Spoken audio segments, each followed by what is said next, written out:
Welcome to Card Central 365, powered by Graybar here on STL Sports Central. All content provided by DraftKings. The crown is yours. Brenden, Schaeffer, Stefan, Caray with you here on a Thursday afternoon where there's so much in question about this Cardinals team. Eric Fetty DFA'd. They lose 2 out of 3 to the Rockies, who are the worst team in baseball. They go 1-5 on the road trip. And it seems like their whole plan to maybe buy at the deadline has gone by the wayside, which could be seen as a positive for this Cardinals team and in a time in the season where there haven't been many positives to talk about.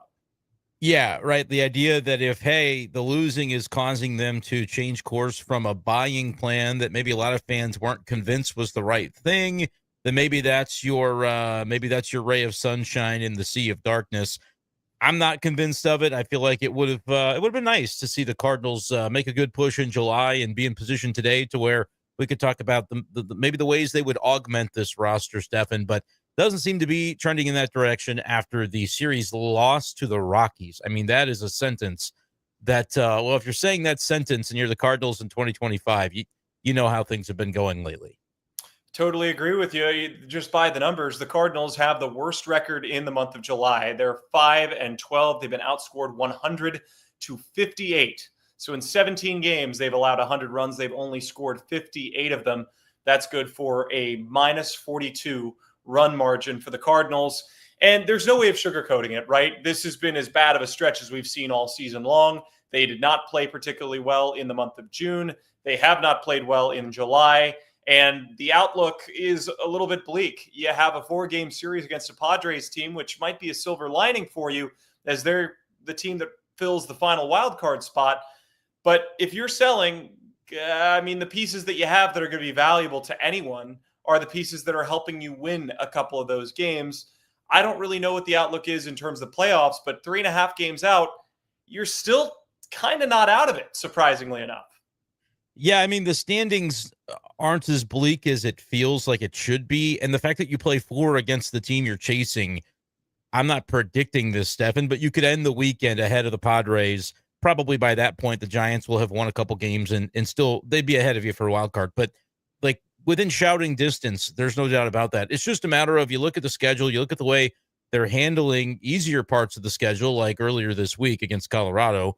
And the general trend of the team is such that it's hard to imagine with such a crowded wild card field and a tougher schedule down the stretch of the season. Honestly, August is kind of brutal if you look ahead at the teams the Cardinals will be facing. It just doesn't seem as though they're going to be in the mix. And so, yeah, I think you got to look at Helsley, Maton. I think Matz is an interesting conversation because you do still want to put your best foot forward. You want to get through innings, and Matz is a guy that if push came to shove and the depth went away for your rotation, you'd be looking for some innings, and Matz could maybe stretch out and provide that. But he's a name that teams might be calling on.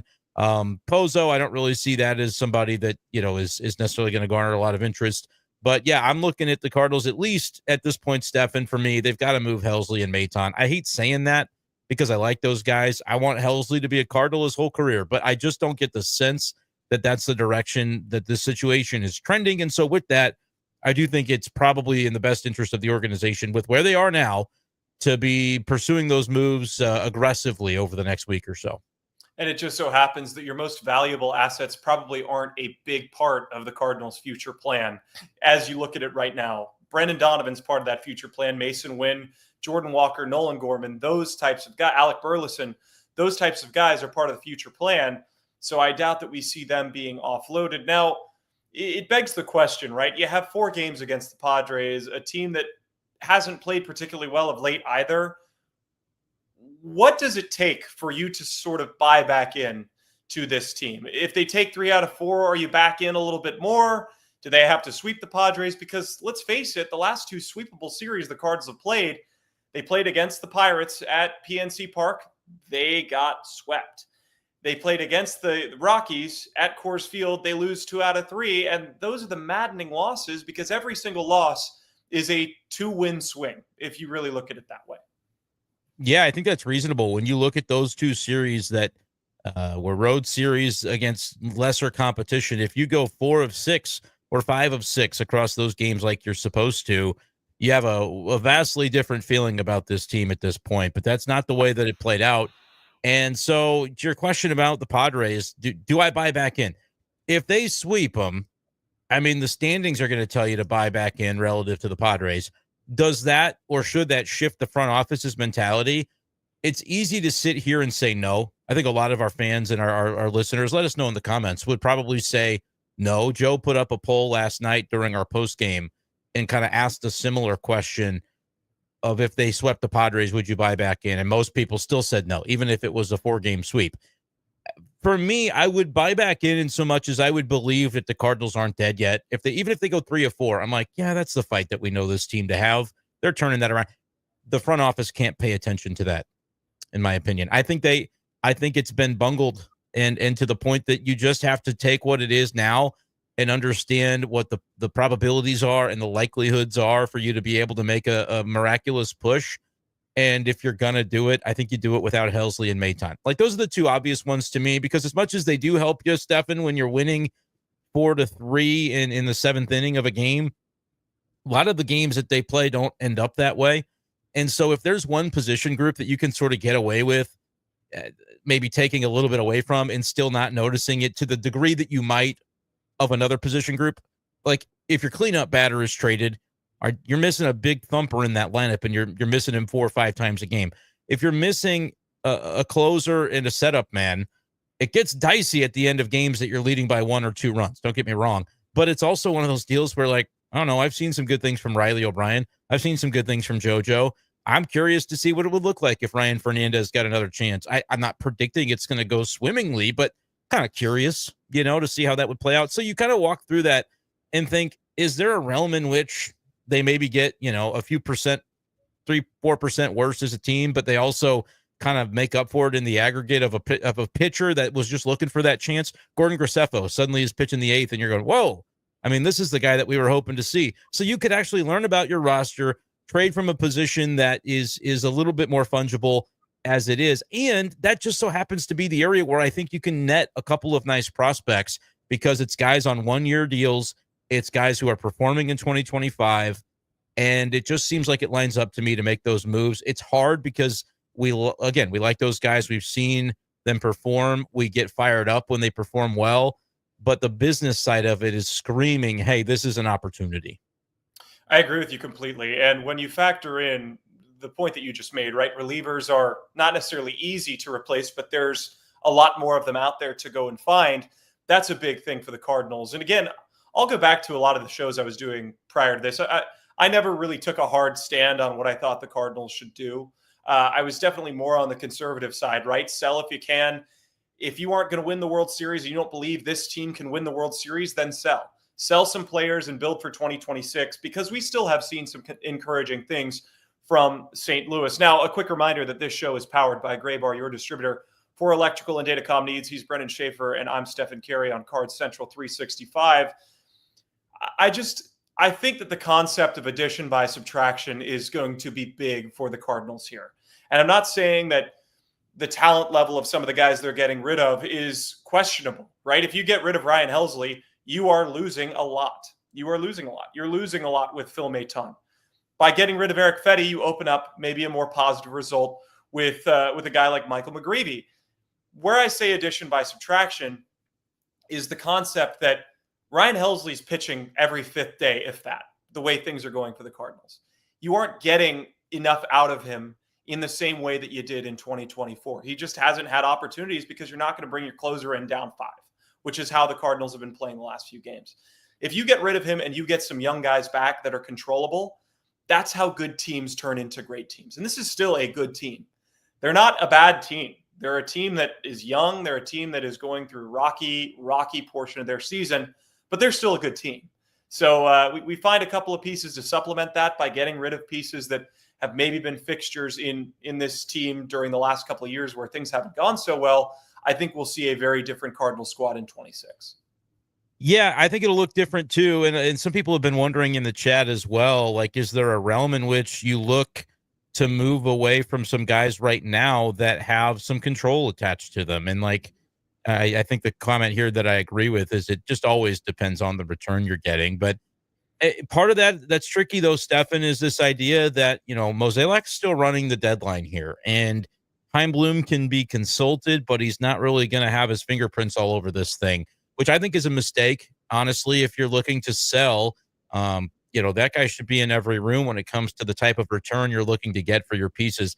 But especially when it comes to this idea of like, and it's hard to do now, but Lars Nootbaar is an interesting example because he's had a bit of a down year, but he's still got 2 years of team control. That could be attractive to other teams, and he's on the injured list right now, which complicates matters. But if you're looking at that group of players that you've got controllable, but you're not sure where everybody fits for 2026, and we do believe it should be a somewhat different looking roster, would you look to move one of those guys now for something you don't have, right? A controllable arm would really be the name that we're looking to plop into that rotation.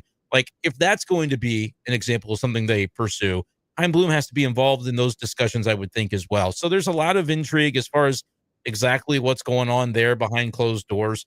It's kind of what lends me, though, Stefan, to believe that this is going to be a quieter deadline. Like, for as much as I think there's opportunity there to be pursued for bold, like transitionary type of moves that change the face of the org before you get to 2026, those are going to be saved for November, if I had to guess, just because of how complicated everything feels right now in the moment. Not only are you were on the fence last week about whether you're buying or selling. Now it feels like you ought to sell, but is ownership convinced of that? Is the front office convinced of that? There's still a lot of balls in the air. It just feels complicated to think that they're going to get all of these types of guys that are under control, but maybe you're trading them at the best time possible. It just feels like it feels far-fetched to imagine those deals getting done right now.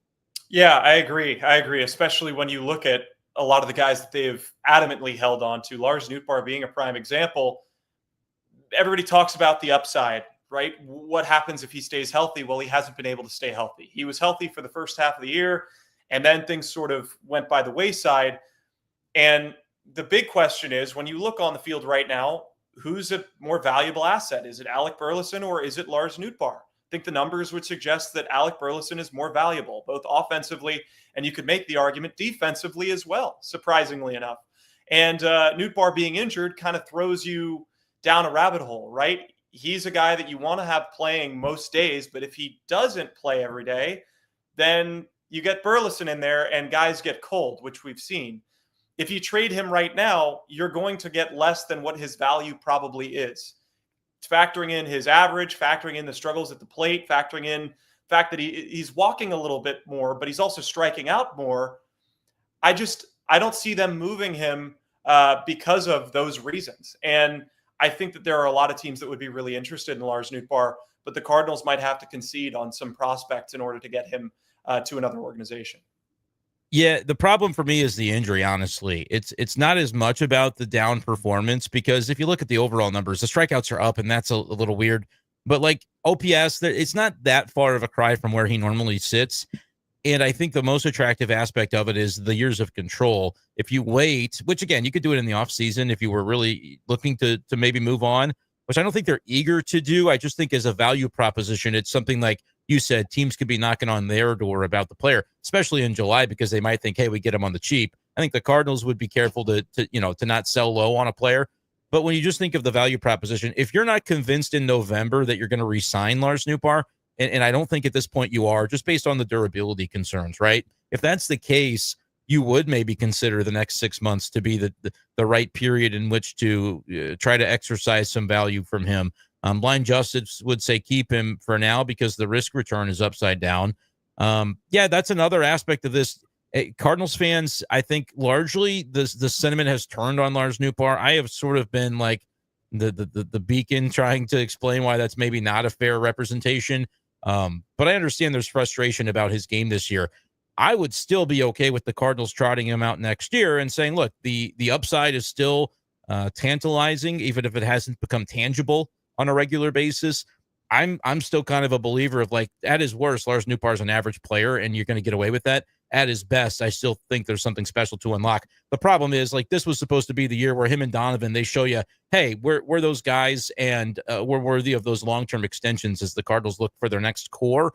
Donovan's done it. I would say Nootbaar hasn't. And so if you're not to the extension point with him, do you decide that this is the best time to move him, even with down return, because the return only shrinks as you get closer to free agency? So that's kind of interesting. And then there's all these other aspects of it floating around, like Herrera. Could he end up as an outfield glove as they're trying to maybe move him into that sort of category. Like those are part of this conversation as well. Joseph says Herrera should be a left fielder. I don't really know exactly where he'll fit. You've got guys like Walker that you've got to figure out. You've got plenty of guys to go around here, Stefan, and that's what makes it complicated to figure that they'll just do it all here in the month of July. I think that a lot of that does get saved for the offseason, and it should be an active one for the Cardinals. Not to mention the guys in the minor leagues that are turning some heads. Joshua Baez, Nathan Church, who I'm a huge believer in, but again, another lefty that probably won't hit for as much power as Burleson or Walker, assuming that stance helps him to find his way back to where he was. There are just so many things the Cardinals have to consider, and you don't want to hold on to too many pieces and then let guys rot in AAA. That's something that we've seen with other organizations, and the Cardinals do have a wealth of options in their minor league system. Now, a quick reminder that this show is brought to you by DraftKings. In fact, all content is brought to you by DraftKings. And baseball season is officially underway. It's time to step up to the plate with DraftKings Pick 6. Think of DraftKings Pick 6 as your fastball right down the middle. It's the easiest way to play for cash and take a shot at a big win. Just select 2 or more players and choose if they'll have more or less of a stat. Pick 6 is available in most states, including California, Texas, Georgia, Missouri, and more. Cash in your baseball knowledge. New players get $50 in Pick 6 credits instantly on just a $5 entry. Download the DraftKings Pick 6 app and use code STL Sports. That's code STL Sports for new customers to play $5, get $50 in Pick 6 credits. Better payouts, bigger wins, only with Pick 6 from DraftKings. The crown is yours. Gambling problem? Call 1-800-GAMBLER. Help is available for problem gambling. Call 888-789-7777 or visit ccpg.org in Connecticut. Must be 18 and over. Age and eligibility restrictions vary by jurisdiction. Pick 6 not available everywhere, including New York and Ontario. Void where prohibited. 1 per new customer. Bonus awarded as non-withdrawable Pick 6 credits that expire in 14 days. Limited time offer. See terms at pick6.draftkings.com/promos. All right, welcome back to Card Central 365. Let's talk a little bit about the Friars, the Padres coming into town. 4-game set at Busch Stadium. Again, not a whole lot to be excited about following the 6 games that happened after the All-Star break, but the Cardinals still in contention, 3.5 games back of that final wild card spot, which is held by the Padres. And tonight, I believe it's Sonny Gray versus Yu Darvish. Yu Darvish has dealt with injury. He's got a 6+ ERA. Another prime chance for the Cardinals to try and, get back on track. And if you remember at the beginning of the season, Cardinals could not win on the road. Maybe things are kind of going back to the way that they started, struggles on the road, and then they'll be dominant at home, and things will even out a little bit here in half number 2. Yeah, I have a hard time buying into that road narrative in the same way that Oliver Marmol at the beginning of the season. I think it's more about are they playing well or are they not? And clearly this past road trip, the answer was they were not. But there is plenty of opportunity here as you come home and get to play at Busch. Sonny gets to pitch at Busch, which I think has been, for him, you may say the home road comfortability is an actual tangible thing because those splits have been pretty glaring. Outside of the brilliant game he threw in Cleveland, his road numbers just have not been as strong. So I like seeing a chance for Sonny at home. The Padres lineup, though, they've got some guys that can get you. So he's going to have to be on his game. I want to see the offense really take it upon itself to have a good one tonight. Again, you could paint a picture if you wanted. You could paint the picture that it's Yu Darvish on the other side, and man, you tip your cap when a big name comes through and just mows you down. But like you said, his numbers are not indicative of standard career norm Yu Darvish. He hasn't pitched much this year. He hasn't had a ton of success when he has pitched. Has been battling with health issues. So you have to be the lineup that jumps on top of that. There can't be excuses. There can't be waiting around for somebody else to make something happen. Everybody steps up to the plate, and it's got to be you. They didn't have enough of that over the course of the last 2 series on the road. I know that it can be deflating when you have the pitching that they've gotten and you're down into a multi-run hole before you really feel like the game got underway. But that's just what they're going to have to be able to fight through. If they're going to show the resilience and the type of stick-to-itiveness that we really praised them for early in the season, I think we got to see them harken back to that a little bit tonight. And whatever may come, whatever may happen on the side of the mound where Sonny is pitching, you got to go out there and put together at bats and then cash in. They had some opportunities on this road trip. They just didn't get enough out of them, Stefan. I agree with you. And to your point about Sonny Gray's numbers at Busch Stadium, 12 starts this year, 6-1, 2.84 ERA. They are 11-1 when Sonny Gray starts at home. Now, Run support. I saw it all over Twitter. I saw people clowning my dad for making the comments about run support. And I usually won't take a stand when people talk about my dad online, but that's a total fact that they need more run support. Yeah. You just heard the numbers. In 17 games this month, the Cardinals have been outscored 100-58. That's 58 runs in 17 games. That's what? Do the math there.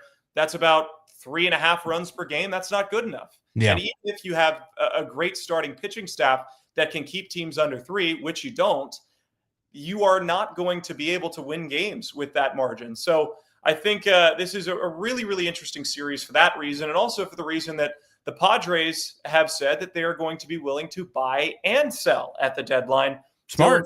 Very attractive commodity because of the fact that he is a high leverage pitcher. I assume that these guys are going to want to get him to an organization that will have the intention of signing him long term and get major prospects back. I doubt he goes to a National League team. If I had to guess, he's probably going back to the American League. But this is a really, really big opportunity for the Cardinals to catch a team that, again, doesn't know who their players are probably going to be after the deadline. Yeah, and I like the idea. I've always admired the Padres front office for their willingness to kind of be bold. Does every move they make work out? Heck no. But they do stuff. They try stuff. They say, yeah, with this asset right now, we're going to look to maybe flip it because we think that based on our future allocations, it makes the most sense. And what it's valued at right now, we can get something for. But you know what? We do need to probably backfill. We need to make some additions in this area to make sure that we're still in a competitive position. I like your thought, too, on if you are going to go that route and you still want to be a playoff team, move Cease to the American League. So that if you have to see him in October, it's not going to come until the World Series. So I kind of like that idea as well. There's a couple comments in here that'll change gears for us a little bit, Stefan, but I wanted to get to them before they got too buried here. Here was one question. It's more of a comment from if JJ and of course Weatherholt is crushing it. 2 homers last night at Memphis. Is at second base next year? Where does Donnie play? That's why I say trade him. I've seen a lot of the sentiment from folks that would say Weatherholt is going to be better at what Donnie does than Donnie, and therefore you should trade Donnie. My thought is Donnie is one of your best players. Weatherholt ideally will be one of your best players. This is a team, Stefan, they don't have enough best players right now to be making the playoffs. That's why they are where they are. More is better than fewer. I would take Donnie and JJ on the same roster, and ideally, you extend Donovan so that he is around for all of JJ's prime. Where do they play positionally doesn't bother me for either player. Like, it's an afterthought for me. I think Donovan, if pressed, could play third, could play second, could play left field. I think JJ is athletic enough to be able to do all of those same things. It's more going to be about who do you trade or jettison around your core guys. And if, in your opinion, JJ is a winning player, Donnie is a winning player, just because they happen to both conceivably profile as a second baseman, to me, doesn't mean you have to move on from Donovan. I hope they're both on the same team, because if they are, I got a better chance to win. Because you give me 5 Donovans and 4 Weatherholts, I will win a lot of baseball games. You give me, 4 Weatherholts, and then I got to take maybe a lesser version of a player instead of having some Brenden Donovans around. I'm not as good. I'm not as capable. I don't think it has to be a one or the other. I wanted to kind of express that and get that thought out into the ether when it came to these 2 players, because I think they're 2 guys that should be core players for the Cardinals for the next handful of years. I agree with you. And again, to the point of what you were really saying, Brenden Donovan has won a Major League All-Star bid. JJ Weatherholt doesn't have a Major League at bat yet. Do I think he's going to be a phenomenal player? Yes, absolutely. And the numbers would back that up, at least what he's done in the minor leagues. But the minor leagues are a far cry from the majors. And to just say, hey, we're willing to move our best player, our hardest worker, the player that I think really everybody has rallied around, just doesn't seem particularly fair. I don't know what the plan is with Weatherholt. I don't know if he's playing more second base in the minors or if they have him at shortstop still. That could lead to a question of, do they hold on to Mason Wynn? Is that something that they're willing to do? I'd keep all 3 of them personally. But the issue here is when you have a team that doesn't hit for any power, Weatherholt is not a power first hitter. He's a contact hitter. He doesn't strike out virtually at all. You have to address the power issues. You have to. And that's a big concern for me next year, because if you look at Walker, Scott, Burleson, Burleson's your best power hitter, and right now he's probably a 20, 25 home run guy, which is good. But if you don't have more of that in your lineup, what is it going to be more like this year? And your infield is going to be lacking power as well with Contreras, Donovan, Wynn, and Weatherholt if he goes and plays third base. But, oh, and by the way, you've got Nolan Arenado there. So there are so many questions. Yeah, that's tough too. Dude, this offseason, I know that it's not like enjoyable from the sense of everyone knows how great it's going to be. It's all going to work out. It's going to be a great offseason because there's so much that could happen. And maybe I have too high of a degree of expectations for a new Pobo to come in and shake it up. But I don't see any reason Heimblum wouldn't be willing to shake it up because the status quo of the last few years hasn't really served the Cardinals very well.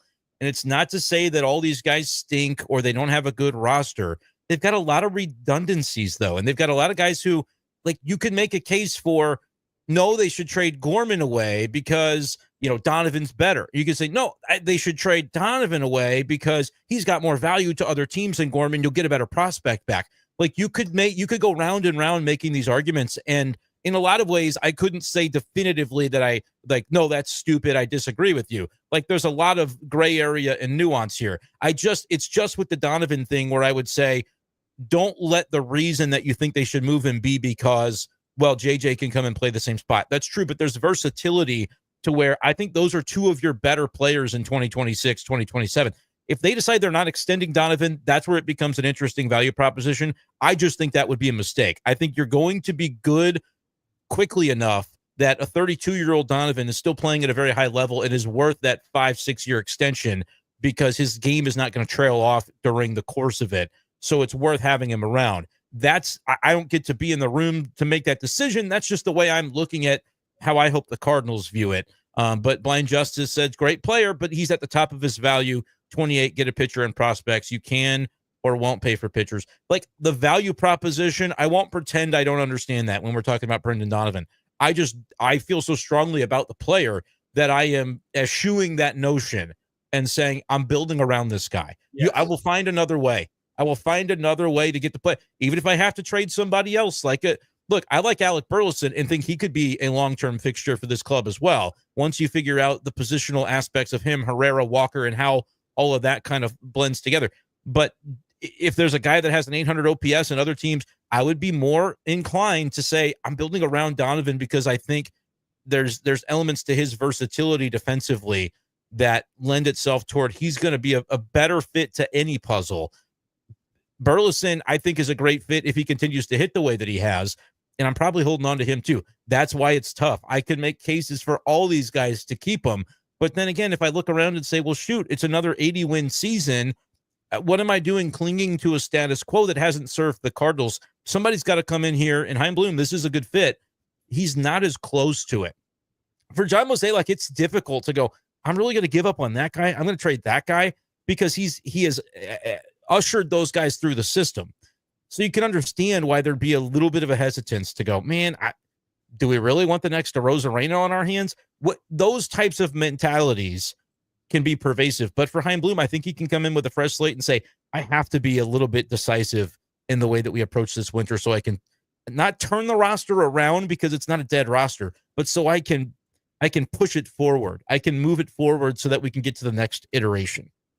I think it's really difficult too to swallow this comment because of the fact that, again, like you said, you're trading away your best player, and this offense has at times been very good, but largely in recent memory they have not been.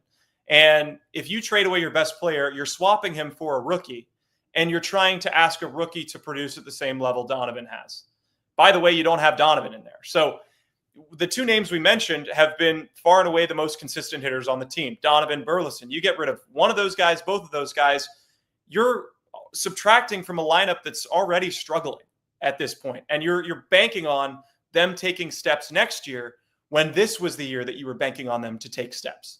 So I don't see a reality where Brendan Donovan gets traded. If he does, I hope it's for a king's ransom because he really is that fixture for the Cardinals.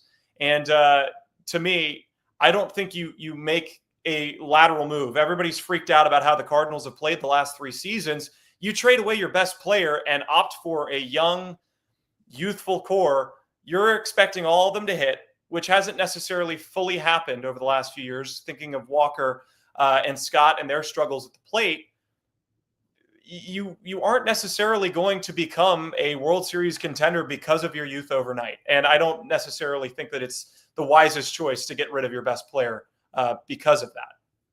Yeah, and that's the thing. Like, it's a question of how long's your timeline, a question of how quickly is ownership going to spend to, okay, if you replaced this guy because you went and got prospects for him, are you signing a free agent to move into that spot? Are you doing it internally? How do all the pieces fit together? I think the idea that the Cardinals aren't far off should be one that they lean into. Spend a little bit of money. I'm not asking for, you go out and sign one of the 5 most expensive free agents this offseason, but more activity to fill out the rounds of the roster feels like something that could really pay dividends and earn you an extra 5 or 6 wins compared to this year when you get to 2026. So, like, there's decisions that we know have to be made. The bummer, though, right now, in the here and now, like, you're playing the Padres this weekend. The wild card is still conceivably on the line, even if it doesn't feel that way. And we're still kind of resigned to this idea of looking to the future, and this is going to be a sell mode. So we'll see. That's the fun of baseball. Like, we get to see it all play out, and whatever our preconceived notions were, they can either be, proven correct, or maybe we find out something we didn't expect. But it's just kind of a weird spot to be in, where we really did spend a lot of this summer thinking we were geared up for an August and September that meant something. I'll still hold out. I know people are like, oh, these homers, I don't believe it. I'll still hold out that I would sell Helsley and Maton, and I would bring up Granillo, who's already been brought up, and I would bring up, whoever else it is, Roycroft, Fernandez. I would plug in, and JoJo got some love in the chat as well as a guy with trade value. He's got this year and next under team control.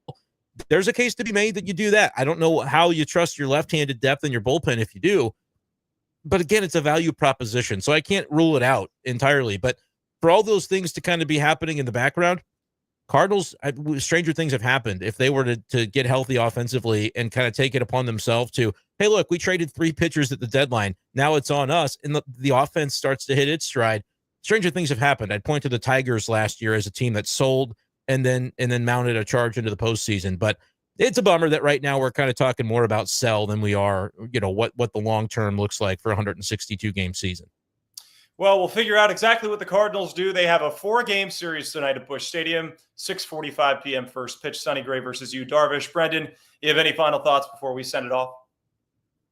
I don't. I hope that this is not what people think it's going to be, and the Padres just come in and have their way with the Cardinals. But it's going to be interesting. Like, there's no more crazy time for Mike Schilt to be returning to St. Louis, where his team is kind of in that in-between spot, and he's going to want to have something to prove to his old organization, and the Cardinals got their own stuff going on, so it's not really about that for them. It's kind of an interesting dynamic, and we'll see the way it plays out starting tonight. Well, we thank you so much for your viewership. Remember to like and subscribe to the videos and leave your comments. We have Cardinals coverage following the game all day, every day here on STL Sports Central. This has been Card Central 365 for Brenden, Schaeffer, and everyone back at the offices in St. Louis. I'm Stefan Caray. Cardinals against the Padres, Game 1 tonight. Be sure to tune in.